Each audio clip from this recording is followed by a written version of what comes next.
Students, നമ്മൾ ഇന്ന് grey കോഡിനെ കുറിച്ചാണ് പറയുന്നത്. ഗ്രേ കോഡ് ഒരു നോൺ വെയ്റ്റഡ് കോഡാണ്. അതായത് no weights are assign to the bit position. അതായത് ഇപ്പോൾ ഒരു എക്സാമ്പിൾ നമ്മൾ പറയുകയാണ്. ഇതിപ്പോൾ ഒരു നമ്പറാണ് 1010. ഇത് ഇതിന്റെ 2 ഇതൊരു BCD നമ്പർ 2 പൊസിഷൻ, ഇത് 2 പൊസിഷൻ, ഇത് 2 പൊസിഷൻ, ഇത് 2 പൊസിഷൻ. ഓരോ പൊസിഷനും ഒരു ബിറ്റ്, ഒരു വാല്യൂ, ഒരു വെയിറ്റ് അസൈൻ ചെയ്തിട്ടുണ്ട് അല്ലെ. അങ്ങനെയുള്ള കോഡിനെയാണ് നമ്മൾ വെയ്റ്റഡ് കോഡുകൾ എന്ന് പറയുന്നത്. പക്ഷെ ഗ്രേ കോഡ് ഒരു നോൺ വെയ്റ്റഡ് കോഡാണ്. No weights are assign to the bit position. അങ്ങനെ വെയിറ്റ് അസൈൻ ചെയ്തിട്ടില്ല ഓരോ പൊസിഷനും. അതുകൊണ്ട് തന്നെ അത് അരിത്തമെറ്റിക് ഓപ്പറേഷൻസിന് യൂസ് ചെയ്യാൻ പറ്റില്ല. അപ്പൊ grey code is a non weighted code. No weights are assign to the bit position, so it is not used in arithmetic operations. അതാണ് ഫസ്റ്റ് പോയിന്റ്. പിന്നെ ഇതൊരു യൂണിറ്റ് ഡിസ്റ്റൻസ് കോഡാണ്. യൂണിറ്റ് ഡിസ്റ്റൻസ് കോഡ് അത് എന്താണെന്ന് പറയുമ്പോൾ, ഇപ്പോ ബൈനറിയുടെ കേസിൽ, അതായത് BCD കോഡിന്റെ ഒക്കെ കേസിൽ, BCDയുടെ കേസിൽ 3 എന്ന് പറയുന്നത് എന്താണ്? 0011. 4 എന്ന് പറയുന്നത് എന്താ? 0100. ഇതല്ലേ BCD 3? ഇത് BCD 4 ആണ്. ഇത് അടുത്തടുത്തുള്ള രണ്ട് നമ്പറുകളുടെ കോഡ് വേർഡുകളാണ്. 3യുടെ കോഡ് വേർഡാണ് ആദ്യം എഴുതിയിരിക്കുന്നത്, 4ന്റെ കോഡ് വേർഡാണിത്. അപ്പൊ സക്സസീവ് കോഡ് നമ്പേഴ്സിന്റെ കോഡ് വേർഡുകളാണ്, അടുത്തടുത്തുള്ള രണ്ട് നമ്പറുകളുടെ കോഡ് വേർഡുകളാണ്. ഇവിടെ ഈ ബിറ്റ് ഇവിടെ 10 ആയി, ഇവിടെയും 10 ആയി, 01 ആയി, 00 ആയി. അതായത് ഇതിന്റെ 4 ബിറ്റും ചേഞ്ച് ചെയ്തു. അടുത്തടുത്തുള്ള രണ്ട് നമ്പറുകളാണ്, പക്ഷെ ഇതിന്റെ കോഡ് വേർഡുകളുടെ ബിറ്റ് പൊസിഷൻ 4ഉം ചേഞ്ച് ചെയ്തു. ഇത് 10 ആയി, 10 ആയി, 01 ആയി, 00 ആയി. ഇതുപോലെ തന്നെയാണ് 7 എന്ന് പറയുന്നത് 011 ആണ്. 8 എന്താ? 100. ഈ 10 ആയി, 10 ആയി, 10 ആയി, 01 ആയി. ഇതും അടുത്തടുത്തുള്ള രണ്ട് നമ്പർ 7ഉം 8ഉം. അപ്പൊ സക്സസീവ് നമ്പേഴ്സുകളുടെ കോഡ് വേർഡുകൾ തമ്മിൽ ഒന്നിൽ കൂടുതൽ ബിറ്റിന്റെ വ്യത്യാസം ഉണ്ടായി. ഓക്കെ, അങ്ങനെയുള്ള കോഡുകൾ യൂണിറ്റ് ഡിസ്റ്റൻസ് അല്ല. പക്ഷെ ഗ്രേ കോഡ് ഒരു യൂണിറ്റ് ഡിസ്റ്റൻസ് കോഡാണ്. അടുത്തടുത്തുള്ള രണ്ട് നമ്പറുകളുടെ കോഡ് വേർഡുകൾ തമ്മിൽ ഒരു ബിറ്റിന്റെ വ്യത്യാസമേ ഉണ്ടാകത്തുള്ളൂ. മനസ്സിലായോ? ഇതിൽ ഏതെങ്കിലും ഗ്രേ കോഡ് എഴുതുമ്പം അടുത്തടുത്തുള്ള രണ്ട് നമ്പറുകൾ തമ്മിൽ ഏതെങ്കിലും ഒരു ബിറ്റ് പൊസിഷനിലെ വ്യത്യാസം വരത്തുള്ളൂ. അസം BCDയുടെ കേസ് ഒക്കെ 3ഉം 4ഉം എഴുതുമ്പോൾ ഇതിനകത്തുള്ള മുഴുവൻ ബിറ്റും മാറി. 7ഉം 8ഉം എഴുതുമ്പോഴും മുഴുവൻ ബിറ്റുകളും മാറുവാണ്. പക്ഷെ ഗ്രേ കോഡുകളിൽ ഗ്രേ കോഡ് എഴുതുമ്പോൾ അടുത്തടുത്തുള്ള രണ്ട് നമ്പറുകളുടെ കോഡ് വേർഡുകളിൽ ഒരു ബിറ്റ് പൊസിഷനെ വ്യത്യാസം വരുള്ളൂ. അതുകൊണ്ടാണ് ഇതിനെ യൂണിറ്റ് ഡിസ്റ്റൻസ് കോഡ് എന്ന് പറയുന്നത്. പിന്നെ ഇതൊരു സൈക്ലിക് കോഡാണ്, ഇതൊരു സീക്വൻഷ്യൽ കോഡാണ്. അതെന്താണെന്ന് ഞാൻ നേരത്തെ പറഞ്ഞിട്ടുണ്ട്. പിന്നെ ഇത് അരിത്തമെറ്റിക് ഓപ്പറേഷൻസിന് യൂസ് ചെയ്യാൻ പറ്റത്തില്ല. കാര്യം ഓരോ ബിറ്റിനും പൊസിഷൻ വാല്യൂ ഇല്ല. അതുകൊണ്ട് തന്നെ അരിത്തമെറ്റിക് ഓപ്പറേഷൻസിന് യൂസ് ചെയ്യാൻ പറ്റില്ല. പിന്നെ ഇത് സാധാരണയായിട്ട് യൂസ് ചെയ്യുന്നത് ഇൻസ്ട്രുമെന്റേഷനിലും ഡാറ്റ അക്വിസിഷൻ സിസ്റ്റത്തിലുമാണ് യൂസ് ചെയ്യുന്നത്. എൻകോഡേഴ്സ് ആയിട്ട് യൂസ് ചെയ്യാറുണ്ട്, AD കൺവേർട്ടേഴ്സ് ആയിട്ട് യൂസ് ചെയ്യാറുണ്ട്. അപ്പൊ ഗ്രേ കോഡിനെ കുറിച്ച് ഓർക്കുമ്പോൾ നിങ്ങൾ നോൺ വെയ്റ്റഡ് കോഡാണെന്ന് ഓർക്കുക, യൂണിറ്റ് ഡിസ്റ്റൻസ് കോഡാണെന്ന് ആലോചിക്കുക, സൈക്ലിക് ആണ്, സീക്വൻഷ്യൽ ആയിട്ടുള്ള ഒരു കോഡാണ്. പിന്നെ ഇത് അരിത്തമെറ്റിക് ഓപ്പറേഷൻസിന് യൂസ് ചെയ്യുന്നില്ല. ഇൻസ്ട്രുമെന്റേഷൻ സിസ്റ്റത്തിലും ഡാറ്റ അക്വിസിഷൻ സിസ്റ്റത്തിലും എൻകോഡേഴ്സിലും AD കൺവേർട്ടേഴ്സിലും ഒക്കെയാണ് യൂസ് ചെയ്യുന്നത്. ഇനി നമ്മളൊരു ബൈനറി നമ്പറിനെ എങ്ങനെ ഗ്രേ ആയിട്ട് കൺവേർട്ട് ചെയ്യാം, ഗ്രേ തിരിച്ചെങ്ങനെ ബൈനറി ആയിട്ട് കൺവേർട്ട് ചെയ്യാം, അങ്ങനെ അത് ചെയ്തിട്ട് അതിന്റെ സർക്യൂട്ട് ഡയഗ്രാം നമ്മൾ എങ്ങനെയാണ് ഇംപ്ലിമെന്റ് ചെയ്യുന്നതെന്നാണ് പറയുന്നത്. എങ്ങനെയാണ് ഒരു ബൈനറി നമ്പറിനെ ഗ്രേ ആയിട്ട് കൺവേർട്ട് ചെയ്യുന്നതെന്നാണ് നമ്മൾ പറയുന്നത്. ഇതൊരു ബൈനറി നമ്പറാണ്. ഇതിനെ ഗ്രേ ആയിട്ട് എങ്ങനെ കൺവേർട്ട് ചെയ്യും എന്നാണ് പറയുന്നത്. ഇതിലെ ഈ ആദ്യത്തെ ബിറ്റിനെ അതുപോലെ തന്നെ നമ്മൾ താത്തി എഴുതും. ഓക്കെ, ഫസ്റ്റ് ബിറ്റിനെ നമ്മൾ അതുപോലെ തന്നെ എഴുതി. ഇനി ക്ലിയർ ആണ്. ഇനി ഈ രണ്ടെണ്ണവും തമ്മിൽ എക്സോർ അഡിഷൻ ചെയ്യുമ്പം 1+1 നമ്മൾ എന്താ പറയുന്നത്? 0 carry 1 എന്നല്ലേ? 0 carry 1. പക്ഷെ ഇവിടെ നമ്മൾ 1+1 എന്ന് പറയുന്നത് 0 എഴുതുന്നത്, ക്യാരി നമ്മൾ കളയാണ് ചെയ്യുന്നത്. എക്സോർ അഡിഷൻ ആണ്. അപ്പൊ ഇനി എന്ത് ചെയ്തു? ആദ്യം നമ്മൾ ഒന്നാമത്തെ ബിറ്റ് ഇത് അതേപോലെ എഴുതി. ഇനി ഇതും കൂടി 1+1. അപ്പൊ എന്ത് എഴുതും? നമ്മള് 0 എഴുതി. 1+1 0 carry 1, ക്യാരി കളഞ്ഞു. എക്സോർ അഡിഷൻ ആണ്. അതുകൊണ്ടാണ് ഇതാണ്ട വട്ട അഡിഷൻ. കണ്ടോ? എക്സോർ അഡിഷൻ ആണ്, വെറും അഡിഷൻ അല്ല. എക്സോർ അഡിഷൻ ആയതുകൊണ്ടാണ് ഇങ്ങനെ ഇട്ടേക്കുന്നത്. ഇനി എന്താ ചെയ്യുന്നത്? അപ്പൊ ഇനി ഈ 1ഉം എക്സോർ ആഡ് ചെയ്തു. അപ്പോഴും എന്താ? 1+1 എന്താ? 0 കിട്ടി. ഇനി ഈ 1ഉം 0യും കൂടെ ഇത് കിട്ടി, 1 കിട്ടി. ഓക്കെ, അപ്പൊ ഈ ബൈനറി നമ്പർ എന്തായിട്ട് കൺവേർട്ട് ചെയ്തു? ഗ്രേ ആയിട്ട് കൺവേർട്ട് ചെയ്തു. ഒന്നുകൂടി നോക്കേ, എങ്ങനെയാ നമ്മൾ ചെയ്തത്? 1100 അതല്ലേ നമ്മൾ എഴുതിയ നമ്പർ 1100. ആദ്യത്തെ ഡിജിറ്റ് അതേപോലെ എഴുതി. ഇത് എക്സോർ ആഡ് ചെയ്തു. 1+1 എന്ന് പറഞ്ഞാൽ 0 ആണ് എക്സോറിൽ. എക്സോർ അഡീഷനിൽ 1+1 എന്ന് പറയുന്നത് 0 ആണ്. 0+1 1 തന്നെയാണ്. 0+0 എക്സോർ ആഡ് ചെയ്യുമ്പോൾ ഒറ്റ കാര്യത്തിലേ ഉള്ളൂ വ്യത്യാസം. അതായത് 0+0 0 തന്നെയാണ്. എക്സോർ ആഡ് ചെയ്യുമ്പോൾ 0+1ഉം 1 തന്നെയാണ്. 1+0യും 1 തന്നെയാണ്.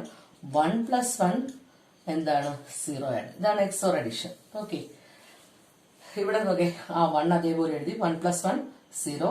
അടുത്ത 1+0 1. 0+0 എന്ത് എഴുതി? 0+0 ആണെങ്കിൽ നമ്മൾ എന്ത് എഴുതി? 0. ഇങ്ങനെ എഴുതാം. 1010 എന്ന് കിട്ടി. ക്ലിയർ ആണല്ലോ?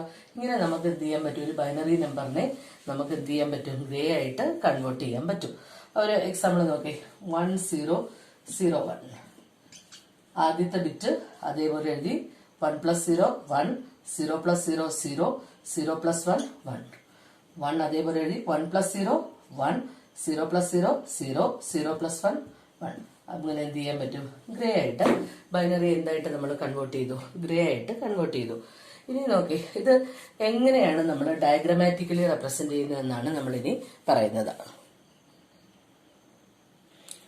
ഇത് ശ്രദ്ധിച്ചു നോക്കേ, ഈ ബൈനറി നമ്പറാണ്. ഇതിന്റെ LSB ഇവിടെയാണ്. ഇതിനെ ഞാൻ B0 എന്ന് എടുത്തു, ഇതിനെ B1 എന്ന് എടുത്തു, ഇതിനെ B2 എന്ന് എടുത്തു, ഇതിനെ B3. ഇത് grade G0 G1 G2 G3. Okay, numbers നമ്മൾ റെപ്രസെന്റ് ചെയ്തു. B0 B1 B2 B3. അടുത്തത് G0 G1 G2 G3 എന്ന് നമ്മൾ ഇതിനെ റെപ്രസെന്റ് ചെയ്തിരിക്കുകയാണ്. ഓക്കെ, നമ്മൾ നോക്കേ, ആദ്യത്തെ ബിറ്റ് ഈ ബൈനറി എഴുതിയപ്പം ഈ B3 അതേപോലെ തന്നെ നമ്മൾ G3 ആയിട്ട് എഴുതി അല്ലേ? B3 അതേപോലെ താത്തി എഴുതി. ഫസ്റ്റ് നമ്പർ എന്ത് ചെയ്തു? അതേപോലെ നമ്മൾ താത്തി എഴുതി. അപ്പൊ B3യും G3യും ഒന്നാണ്. ഞാനൊരു ബൈനറി കൊടുത്തു B3, അത് തന്നെയാണ് അതിന്റെ G3. ഓക്കെ, നോക്കേ, നിങ്ങൾ ആദ്യം 1 അതേപോലെ തന്നെ താത്ത എഴുതിയില്ലേ? അപ്പൊ B3 എന്തായിട്ട് തന്നെ എഴുതി? G3 ആയിട്ട് എഴുതി. ഇനി എന്താ? ഇനി അടുത്തത് എന്താ വേണ്ട? എനിക്ക് G2 ആണ് വേണ്ടത്. ഔട്ട്പുട്ടിൽ ഈ ബിറ്റ് വേണം. B3യും B2യും കൂടി എക്സോർ ചെയ്തു. B3യും B2യും കൂടി എക്സോർ ചെയ്തു. അപ്പൊ ഇവിടെ B3 കിടപ്പുണ്ട്. ഇനി എന്തും കൂടി എക്സോർ ചെയ്തു? B3യും B2യും. ഇവിടുന്ന് B3 ഞാൻ എടുത്തു, ഇവിടെ ഞാൻ B2 ആണ് അടുത്ത ഇൻപുട്ട്, അതുകൂടി കൊടുത്തു. ഈ B3യും B2 കൂടി എക്സോർ ചെയ്യുമ്പോൾ എനിക്ക് എന്ത് കിട്ടി? G2 കിട്ടി. ഇനി G1 ആണ് എനിക്ക് വേണ്ടത്. G1 എങ്ങനെയാണ് എനിക്ക് കിട്ടിയത്? ഈ B2യും B1ഉം കൂടി എക്സോർ ചെയ്തു. B2യും B1ഉം. അതാണ്ട് B2 ഞാൻ ഇവിടെ നിന്ന് എടുത്തു, ഇവിടെ ഞാൻ B1ഉം കൊടുത്തു. B2 ഇവിടെ നിന്ന് എടുത്തു, അടുത്ത ഇൻപുട്ടായിട്ട് B1ഉം കൊടുത്തു. അപ്പൊ എനിക്ക് എന്ത് കിട്ടി? G1. അപ്പൊ B3 ഈക്വൽ ടു G3. B3യും B2യും കൂടി എക്സോർ ചെയ്തപ്പോ എനിക്ക് എന്ത് കിട്ടി? B3 എക്സോർ B2 ചെയ്തപ്പോ എനിക്ക് എന്ത് കിട്ടി? G2 കിട്ടി. ഇനി B2 B1ഉം കൂടി എക്സോർ ചെയ്തപ്പോ എന്ത് കിട്ടി? B2 B1ഉം കൂടി എക്സോർ ചെയ്തപ്പോ എനിക്ക് എന്ത് കിട്ടി? G1 കിട്ടി. ഇനി എനിക്ക് വേണ്ട എന്തോ? G0 വേണം. അത് ഏതൊക്കെയാ? B1ഉം B0യും. അതെ, B1 ഇവിടെ ഉണ്ട്, ഇവിടെ നിന്ന് ഞാൻ എന്തും കൂടി കൊടുത്തു? B0യും കൂടെ കൊടുത്തു. ഇത് എക്സോർ ചെയ്തു. അപ്പൊ എന്ത് കിട്ടി? G0 കിട്ടി. അപ്പൊ ബൈനറിയെ ഗ്രേ ആയിട്ട് കൺവേർട്ട് ചെയ്യുന്ന ഡയഗ്രമായി. ആദ്യത്തെ ബിറ്റ് അതേപോലെ എഴുതി. അപ്പൊ B3 ഈക്വൽ ടു G3 ഒറ്റ ലൈനിൽ വരച്ചു. ഇനി എന്താ ചെയ്തത്? B3യും B2 കൂടി എക്സോർ ചെയ്ത് G2 കിട്ടി. ആദ്യത്തെ 2 ബിറ്റ് എക്സോർ ചെയ്യുമ്പോൾ G2 കിട്ടി. അപ്പൊ B3 കൊടുത്തു, B2 കൊടുത്തു, ഇപ്പൊ G2 കിട്ടി. ഇനി B2യും B1ഉം കൂടി, ഇപ്പൊ ഇവിടുന്ന് B2 കൊടുത്തു, ഇവിടുന്ന് B1 കൊടുത്തു, എക്സോർ ചെയ്തപ്പോ G1 കിട്ടി. B1ഉം B0യും കൂടി, ഇവിടുന്ന് B1 കൊടുത്തു, ഇവിടുന്ന് B0 കൊടുത്തു, എക്സോർ ചെയ്തപ്പോ G0 കിട്ടി. ഇങ്ങനെ നമുക്കൊരു ബൈനറി എന്തായിട്ട് കൺവേർട്ട് ചെയ്യാം? ഗ്രേ ആയിട്ട് കൺവേർട്ട് ചെയ്യാം. ഇനി എങ്ങനെയാണ് ഗ്രേയെ തിരിച്ച് ബൈനറി ആയി കൺവേർട്ട് ചെയ്യുന്നതെന്നാണ് പറയുന്നത്. ഇനി എങ്ങനെയാണ് ഒരു ഗ്രേ നമ്പറിനെ ബൈനറി ആയിട്ട് കൺവേർട്ട് ചെയ്യുന്നതാണ് നമ്മൾ പറയുന്നത്. ഒരു ഗ്രേ എങ്ങനെ ബൈനറി ആയിട്ട്, ഒരു ഗ്രേ കോഡിനെ എങ്ങനെ ബൈനറി കോഡായിട്ട് കൺവേർട്ട് ചെയ്യുന്നതാണ് നമ്മൾ പറയുന്നത്. ഓക്കെ, 1010 ആണ് നമ്മുടെ ഗ്രേ. ആദ്യം എങ്ങനെ ബൈനറി ആയിട്ട് കൺവേർട്ട് ചെയ്യും? പഴയതുപോലെ തന്നെ ആദ്യം ഈ 1 താത്തെഴുതി. ഓക്കെ, ഇനി ഈ 1ഉം ഈ 0യും കൂടാണ് എക്സോർ ചെയ്യുന്നത്. ഈ 1ഉം 0യും കൂടെ എന്ത് ചെയ്തു? നമ്മൾ എക്സോർ ചെയ്തു. 1ഉം ഈ 1ഉം ഈ 0യും കൂടെ. എന്നിട്ട് അതാണ് അടുത്ത ഔട്ട്പുട്ട്. 1 0 എക്സോർ ചെയ്യുമ്പോൾ 1. ഇനി ഈ കിട്ടിയ 1ഉം ഈ 1ഉം കൂടി എന്ത് ചെയ്തു, നമ്മൾ എക്സോർ ചെയ്തു. 1 + 1 0. ഇനി ഈ കിട്ടിയ 0യും ഈ 0യും കൂടെ നമ്മൾ എന്ത് ചെയ്തു, എക്സോർ ചെയ്തു. അതാണ് നമ്മുടെ 0 + 0 0. ഒന്നുകൂടി നോക്കേ, 1 0 1 0. ആദ്യത്തെ ബിറ്റ് അതേപോലെ എഴുതി. പിന്നെ ഈ ഔട്ട്പുട്ടും ഇതുകൂടി, ഈ ഔട്ട്പുട്ടും ഇൻപുട്ടും കൂടിയാണ് എക്സോർ ചെയ്യുന്നത്. ഉണ്ടോ? ഇതാണ് അടുത്തത്. അതായത് നിങ്ങൾ ഇങ്ങനെ ശ്രദ്ധിച്ചു, ആദ്യത്തെ ബിറ്റ് 1 അതേപോലെ എഴുതി, ഈ 1ഉം ഈ 0യും. അപ്പൊ എന്ത് കിട്ടി, 1. ഈ 1ഉം ഈ 1ഉം 1 + 1 0. 0 + 0 0. അപ്പൊ ആദ്യത്തെ ബിറ്റ് അതേപോലെ എഴുതി, ഇതും കൂടി 1 + 0 1. ഇനി ഈ കിട്ടിയ 1ഉം ഇതുകൂടി 1 + 1 0. ഇനി ഈ കിട്ടിയ 0യും ഇതുകൂടി 0 + 0 0. മനസ്സിലായോ? അതായത് 1 + 1 ഇനി ഇത് തമ്മിലാണ്. ഓക്കെ, എന്നിട്ട് ഇത് തങ്ങളിലാണ്, എന്നിട്ട് ഇത് തങ്ങളിലാണ്, എന്നിട്ടാണ് അതിന്റെ ഔട്ട്പുട്ട്. ഇത് ക്ലിയർ ആണേ? അതായത് 1 + 0 ചെയ്ത് ഇവിടെ വന്നു, ഇനി ഇത് ഇവിടെ വന്നു, ഇങ്ങനെയാണ് പോകുന്നത്. ക്ലിയർ ആണ്? അങ്ങനെ ഗ്രേയെ നമുക്ക് എന്തായിട്ട് കൺവേർട്ട് ചെയ്യാം, ബൈനറി ആയിട്ട് കൺവേർട്ട് ചെയ്യാം. ഇതിന്റെ ഇക്വേഷൻ നമുക്കൊന്ന് നോക്കാം. അതായത് 1 0 1 0, ഇത് G0 G1 G2 G3. ഇത് അതേപോലെ എഴുതി, ഇത് അതേപോലെ എഴുതി. 1 + 0 ചെയ്തു. 1 + 0 എന്ത് കിട്ടി, 1 കിട്ടി. 1 + 1 എന്ത് കിട്ടി, 0 കിട്ടി. 0 + 0 0. ആദ്യത്തെ 1 അതേപോലെ എഴുതി. 1 + 0 1, 1 + 1 0, 0 + 0 0. ഓക്കെ, ഇതാണ് നമ്മുടെ B3 B2 B1 B0. G3 അതേപോലെ എഴുതി. G3 അതേപോലെ നമ്മൾ എഴുതുമ്പോൾ എന്ത് കിട്ടി, നമുക്ക് B3 കിട്ടി. G3 അതേപോലെ എഴുതി. ഇനി എന്താ വേണ്ടത്, B2 കിട്ടാനായിട്ട് എന്തൊക്കെയാ ചെയ്തത് നമ്മള്, ഈ B3യും G2 കൂടി, ഈ B3യും കിട്ടിയ ഔട്ട്പുട്ടിൽ കിട്ടിയ B3യും G2 കൂടിയാണ് എന്ത് ചെയ്തത്, എക്സോർ ചെയ്തത് ഔട്ട്പുട്ടിൽ. അതായത് ഈ B3യും G2 കൂടി, B3 ഇവിടെ ഉണ്ട്. ഓക്കെ, ഇനി എന്തുകൂടിയാണ്, G2 കൂടി, G2 കൂടി. അതായത് B3 G2 കൂടി എക്സോർ ചെയ്തപ്പോഴാണ് നമുക്ക് എന്ത് കിട്ടിയത്, B2 കിട്ടിയത്. Capital എഴുതിക്കുക, B0. ഓക്കെ, അതായത് ഈ B3യും G2 കൂടി എക്സോർ ചെയ്ത് എനിക്ക് എന്ത് കിട്ടി, B2 കിട്ടി. ഇപ്പൊ B3 ഇവിടെ ഉണ്ട്, G2 നമ്മൾ ഇൻപുട്ട് കൊടുത്തു, എക്സോർ ചെയ്ത് B2 കിട്ടി. ഇനി എന്താ ഇനി നമുക്ക് എന്താ വേണ്ടേ, B1 കിട്ടണം. ഈ B2വും G1ഉം കൂടി, ഈ B2വും G1ഉം, B2 ഇവിടെ ഉണ്ട്, ഇവിടെ ഉണ്ട്. ഇവിടുന്ന് G1 കൊടുത്തു. B2 അല്ലേ ഇവിടെ, B2വും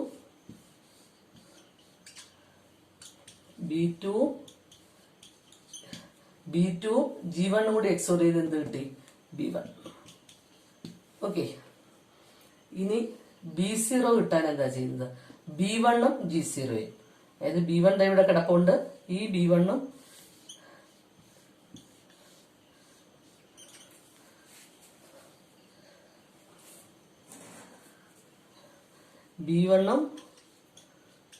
G0യും കൂടെ എക്സോർ ചെയ്ത് നമുക്ക് എന്ത് കിട്ടി, B0 കിട്ടി. B1ഉം G0യും കൂടെ എക്സോർ ചെയ്ത് നമുക്ക് എന്ത് കിട്ടി, B0 കിട്ടി. ക്ലിയർ ആണല്ലോ? ഒന്നുകൂടി പറയാം.